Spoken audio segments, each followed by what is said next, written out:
हाय students, मैं doctor Amar Singh Thakur.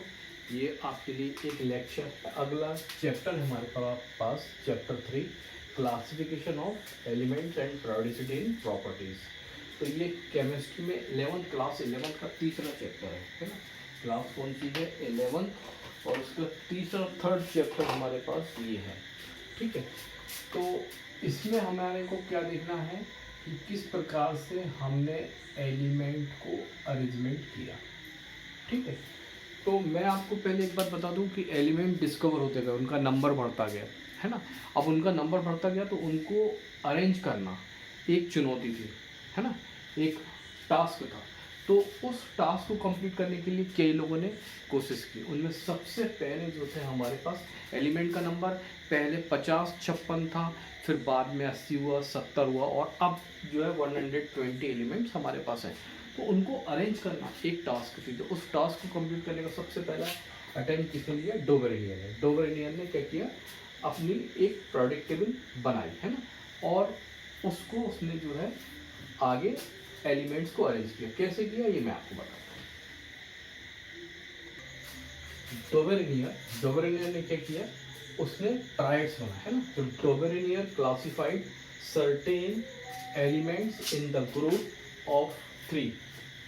Each group was called a triad. ठीक है, the atomic mass of the middle element is triad is approximately equal to the arithmetic mean of the two elements. These group were known as Dobereinier triads. तो Dobereiner ने क्या किया? ऐसे तीन के triad बनाए। पहला ट्रायड उसने ये तैयार किया, दिस वन, है ना, लिथियम, सोडियम और पोटेशियम का, है ना, लिथियम, सोडियम और पोटेशियम का। ठीक है, लिथियम का एटॉमिक नंबर कितना है? 7, है ना। पोटेशियम का एटॉमिक नंबर एटॉमिक लिथियम का मास कितना है? 7। पोटेशियम का मास कितना? 39।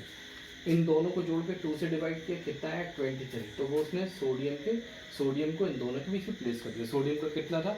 23। इन दोनों के बीच में प्लेस कर दिया। सेम एज है यहाँ पर क्लोरीन का 35.5, एक ट्रायड ये हो गया। क्लोरीन, ब्रोमीन और आयोडीन, है ना, एक ट्रायड ये हो गया।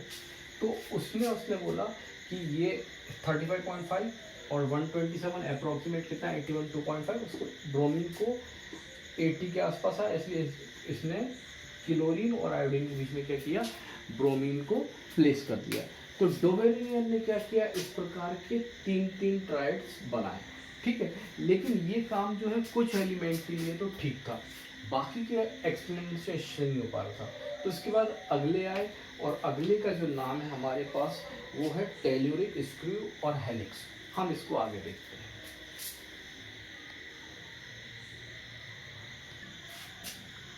देखिए, नेक्स्ट है हमारे पास टेल्यूरिक, स्क्रू और हेलिक्स। ठीक है, ये हमारे पास जो था, ये फ्रेंच जियोलॉजिस्ट थे, A.E.V. चनकर्टोइस, है ना, Chancourtois design a cylindrical table, ठीक है, in which elements were placed in 16 vertical lines, ठीक है, in order of increasing atomic mass, elements having similar properties were found in the same vertical plane। ठीक है, तो उसने क्या किया? एक सिलेंड्रिकल टेबल बनाई, जैसे मान लीजिए हमारे पास पेपर है, तो इसको हमने फोल्ड कर दिया ऐसा। ठीक है, और इस पेपर को फोल्ड करने के बाद यहाँ पर उसने एलिमेंट्स को इस प्रकार से अरेंज किया। फॉर एग्जाम्पल, ये lithium, beryllium, boron, carbon, nitrogen. ठीक है, तो ये टेबल जो है, एक तो ये जो जियोलॉजिस्ट थे, तो ये टेबल लोगों का ज़्यादा हमारे पास ध्यान नहीं दे पाई, ध्यान अट्रैक्ट नहीं करवा पाई, और हमारे पास इसको ज़्यादा अटेंशन नहीं दिया गया। फिर इसके बाद जो अगली टेबल आई हमारे पास, थर्ड अटेम्प्ट था क्लासिफिकेशन का, वो था हमारे पास न्यूलैंड का, है ना। तो पहला डोबेरेनियर हुआ, टेल्यूरिक स्क्रू हुआ। अभी तक हम ये बात करें तो ये बात चाहे डोबेरेनियर की हो, चाहे टेल्यूरिक हेलिक्स की हो, ये एटॉमिक मास पर बात हो रही है। इनका जो अरेंजमेंट है वो काय पर बेस है, चाहे वो चनकर्टोइस हो, है ना, चाहे वो डोबेनियर हो, इनका अटेंशन काय पर है? एटॉमिक मास पर है। ठीक है, और इसी टेबल को हम क्या बोलते हैं? यही कहलाते हैं सिलेंड्रिकल टेबल भी कहलाती है। नेक्स्ट हम देखेंगे, और वो देखेंगे न्यूलैंड्स लॉ ऑफ ऑक्टेव्स। एक चीज और, डोबेरिनर ट्रायड्स कब आए थे? 1829 में, है। उन्होंने अपनी थ्योरी जो थी वो प्रपोज की 1829 में। टेलुरिक हेलिक्स ने 1862 में। देन न्यूलैंड्स ने अपना ऑक्टेव्स कब दिया? 1863 टू 64 में। अब न्यूलैंड ऑक्टेव रूल क्या है ये मैं आपको अभी बता रहा हूँ। नेक्स्ट जो है हमारे पास वो है न्यूलैंड्स लॉ ऑफ ऑक्टेव्स, है। न्यूलैंड्स लॉ ऑफ ऑक्टेव्स, ठीक है। न्यूलैंड्स लॉ ऑफ ऑक्टेव्स क्या कहता है? तो according to Newland, when the elements are arranged in the order of increasing atomic masses, अगर हम इनको एटॉमिक मास के अकॉर्डिंग जमाते हैं, the properties of the eighth element starting from a given one is a kind of repetition of the first, that is the properties of the elements repeated at every eighth elements, like the eighth note of in an octave of music. Example, जैसे हम music में बोलते हैं सा रे गा मा पा धा नी एंड देन सा, तो हमारे पास इसी प्रकार से जैसे हमने अगर इनको जमाया एलिमेंट को, तो lithium, beryllium, boron, carbon, nitrogen, oxygen, fluorine, और फिर ये क्या आया? सोडियम। तो सोडियम की प्रॉपर्टी लिथियम के समान होगी, है ना, मतलब ये दोनों क्या होंगे? मेटल होंगे, ठीक है। इसी प्रकार अगर हम यहाँ बेरिलियम से चालू होते हैं तो हमारे पास बेरिलियम से 8 बार चालू होता है, तो 1 2 3 4 5 6 7 और ये 8, यानी बेरिलियम और मैग्नीशियम की प्रॉपर्टी हमारे पास क्या होंगी? सिमिलर होंगी।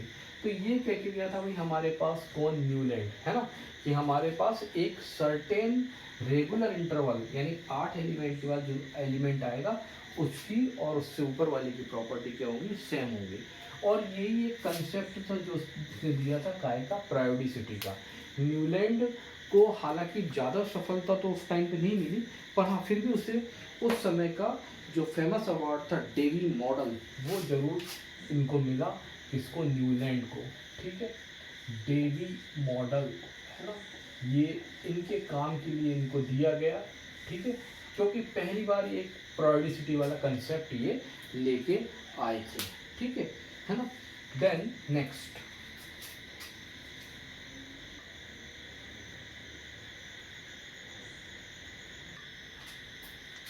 ठीक है, नेक्स्ट है हमारे पास लोदर-मेयर्स अरेंजमेंट, है ना। तो लोदर-मेयर अरेंजमेंट में लोदर-मेयर ने क्या किया? तो according to this there is a close relationship between atomic volume and atomic weights of the elements. On plotting graph between these two, he found that the elements with similar position properties occupied similar position on the curve, ठीक है। तो Luther-mayor ने क्या किया? उसने कई physical properties को study किया, ठीक है ना। कौन कौन सी फिजिकल प्रॉपर्टी थी? Atomic volume, melting point and boiling point. और उसके बाद उसने ग्राफ प्लॉट किया काय के बीच में एटॉमिक वॉल्यूम और एटॉमिक वेट के बारे में, वेट के साथ।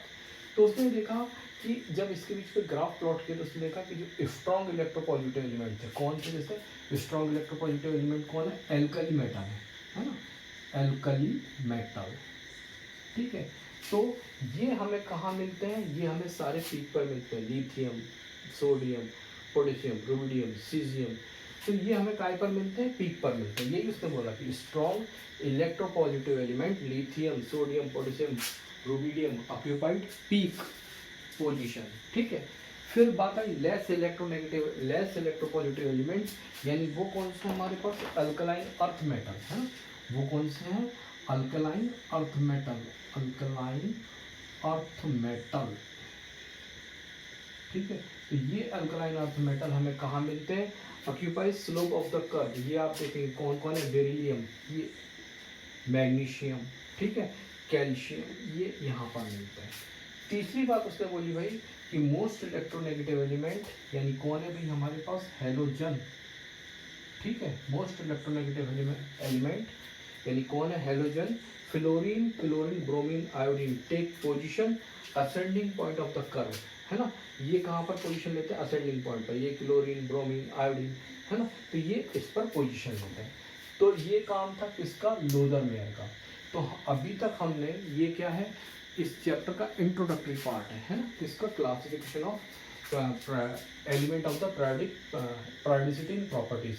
तो अभी तक हमने इसमें क्या क्या देखा था? सबसे पहले जो प्रेडिक्टिविटी थी वो किसने दी थी हमारे पास? सबसे पहले वाली थी डोवेरिनियर, है ना, डोवेरिनियर, ठीक है। डोवेरिनियर के बाद दूसरे जो आए वो आए डीचेनकोटोइस, है ना, टेलुरिक हेलिक्स, ठीक है, टेलुरिक हेलिक्स, है ना। उसके बाद थर्ड वन जो आए वो आए न्यूलैंड, ठीक है ना, न्यूलैंड, है ना। एंड देन फोर्थ वन जो है हमारे पास वो आए लोदरमेयर 1869 में। लोदरमेयर कब आए? 1869 में ये टेबल आई, ठीक है। तो ये इनके अचीवमेंट थे। अब इसके बाद ये इस पार्ट में हम इतने ही देखेंगे, ये इसका इंट्रोडक्टरी पार्ट था, है ना, इंट्रोडक्शन वाला पार्ट था जो हमने देखा, है ना। अब हम अगले पार्ट में जो है इसके आगे देखेंगे, यानी इसके आगे एंट्री होगी किसकी? मेंडलीफ की और मॉडर्न प्रेडिक्टेबल मोस्टली की। वो हम इसके नेक्स्ट पार्ट में देखेंगे। आपको यहाँ तक कोई भी दिक्कत आती है तो आप मेरे मोबाइल नंबर पर इस पर कॉल कर मुझसे पूछ सकते हैं। इट्स ओके, इस पार्ट में इतना ही।